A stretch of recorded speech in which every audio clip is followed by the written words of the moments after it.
Is Purdue's Zach Edey NBA material? Or is he even a lottery pick?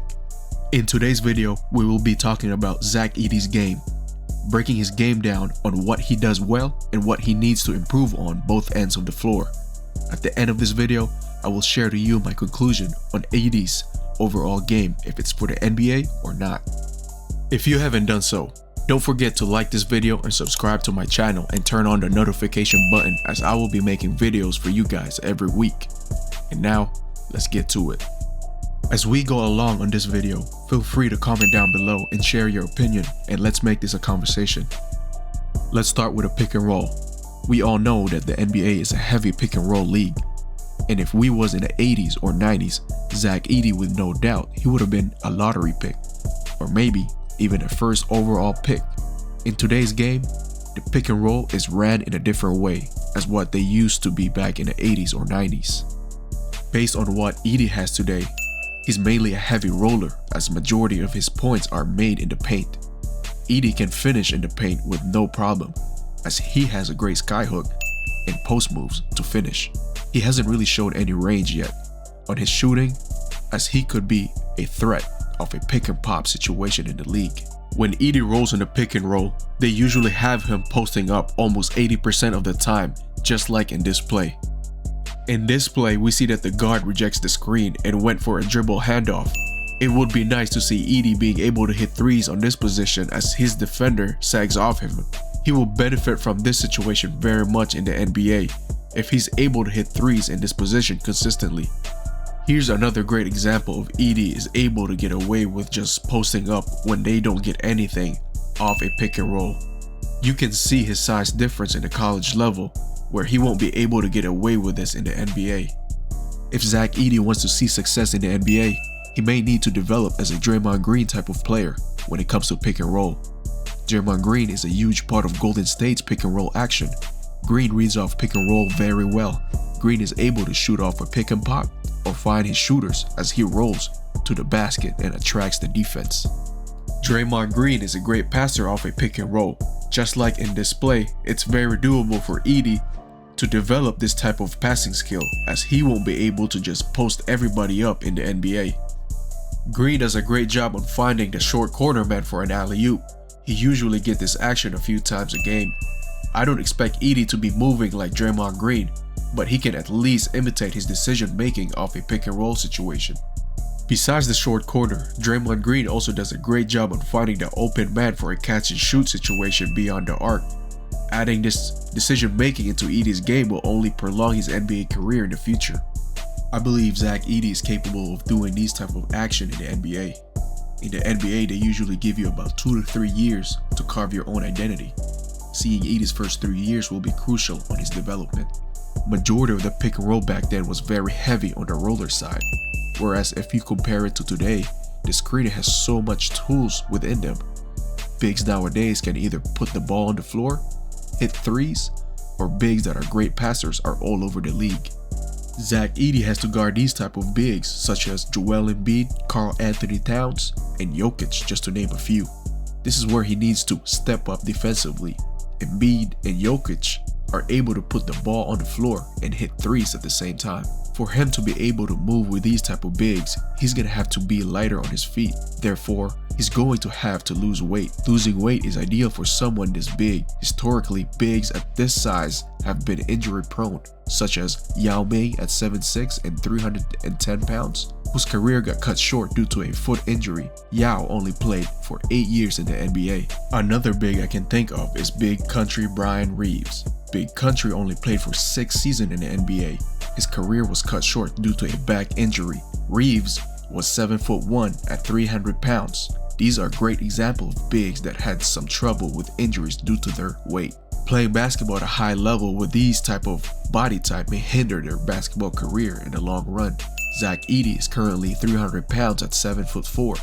Having an NBA schedule of 82 plus games a year will definitely take a toll on his body long term, and there has been a good track record, as I mentioned earlier, that being too big in the NBA will most likely cut your career short.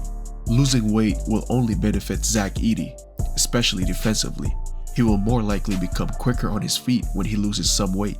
A big that's in the NBA right now who is close to his size is Rudy Gobert. Being 7'1" and 250, as a big in the NBA, Rudy is able to become a 3-time Defensive Player of the Year. 50 pounds less can make a big difference in the NBA. Rudy Gobert is also able to represent France when it comes to international competition. I believe because of his height and weight ratio, Rudy is able to play basketball year-round. Zach Edey have already played for Team Canada this past summer, and I'm assuming down in the future he wants to keep doing so. By losing weight, he should be able to play and compete at the highest level year-round without being hurt. Defensively, Zach Edey can also look up to Rudy Gobert. Due to their similarities in height, I can see Zach Edey can resemble Gobert defensively. Being 7'1", Rudy Gobert is quite mobile for his size, as he was able to close out on Porzingis on display and at the same time block his shot. If Zach Edey was able to lose 50 pounds, he should be able to move lighter on his feet. On this position, Rudy was able to keep up with a point guard, as he was able to chase and block this layup. This shows how mobile Rudy is at 7'1", and one of the reasons why he was able to win Defensive Player of the Year 3 times. Rudy Gobert is a proactive center. There's a difference between an active and a proactive athlete. In this play, Gobert was able to show that he's a proactive center in the league, and I can see Zach Edey being able to do the same things as Rudy Gobert if he's able to lose at least 50 to 60 pounds. Help defense-wise, Rudy Gobert does a great job on recovering to the ball and going back to his man. Not a lot of centers in the NBA can do this. Gobert's mobility allows him to do this. Because of his size, Zach Edey automatically is already a threat in the paint defensively. A few things that Edey already does well is his sky hook and making his free throws. You won't be able to do a hack at Edey because he's able to make his free throws, which is basically free money for him. On the other hand, offensively, his sky hook is damn near unstoppable. At 7'4", doing the sky hook, only a few number of people on planet Earth can get to him. Edey's sky hook is not your traditional sky hook. It's a mixture of a sky hook and a floater. Because of his size, he's able to get away with not having a traditional sky hook, but it works with him very well. Being able to post up and take his time to get to his sky hook, it also helps that Purdue has great shooters around him, as they cannot help in the paint. Edey is good enough of a passer where he can make the right play to kick it out to his teammates for an easy 3. Edey is able to hit the skyhook anywhere in the painted area. This shows how versatile his skyhook is, and it's not just in one strong spot. His skyhook can be his bread and butter moving forward in his NBA career. His skyhook can be his bread and butter moving forward in his NBA career. One of the things that he won't be able to do in the NBA is just to bully people with his size. That grown man's strength is real, and it's all over the league, as he will be playing against grown men instead of college kids that are still in their teens. A huge difference there. That's where his skyhook will come in handy, especially in his first year, as his strength gets better throughout the years. People get strength and getting bigger mixed up. You don't have to necessarily get bigger to get stronger, especially in the NBA. Maybe in the NFL might be a different story, but this ain't no football at the end of the day. As promised in the beginning of the video, I will give you my conclusion on Zach Edey's future in the NBA. After going through this whole breakdown, in my humble opinion, I believe Zach Edey will be just fine in the NBA, especially if he finds the right situation. At 7'4", we all know you cannot teach height, and the ability that he already has at the age of 21, there's no doubt that Zach Edey will be a lottery pick in this year's NBA draft. What do you guys think? How does Zach Edey's future looking like in your own opinion? Feel free to comment down below and share your thoughts. And if you haven't done so, don't forget to like this video and subscribe to my channel, and we will see you on the next video.